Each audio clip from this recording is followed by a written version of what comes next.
German music was a latecomer in the European concert. And yet, when it came, its first great master, Johann Sebastian Bach, was to become a point of reference for everything that followed. For many, the most universal, the most expressive, and the most technically accomplished musician who ever lived. He was also the most mystical. This is like the Bible. I would compare Bach with Bible. The book of humanity and the music of humanity. This is the same language, actually. The same language.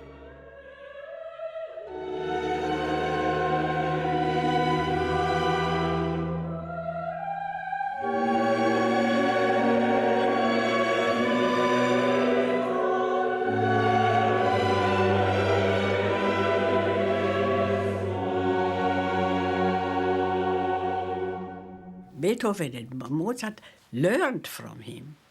He inspired all.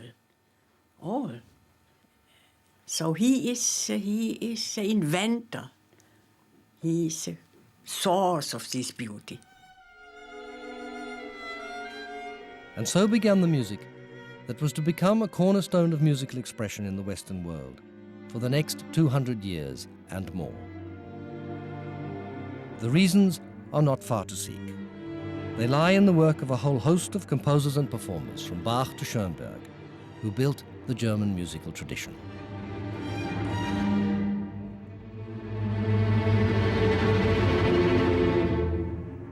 But the early years, from Bach to the Viennese classicism of Haydn, Mozart, and Beethoven, came too soon for the Jews to participate, because music was sustained by the church and the closed aristocratic circles from which the Jews were excluded. So as foreigners, even though we had the passports, as foreigners, we were always put behind a shtetl, behind some sort of a wall. And therefore, in order to preserve our identity and Jewishkeit, we did basically three things. Made a lot of children. There were 8 to 10 children in every family. My father had 8 brothers and sisters. Religion played a huge factor.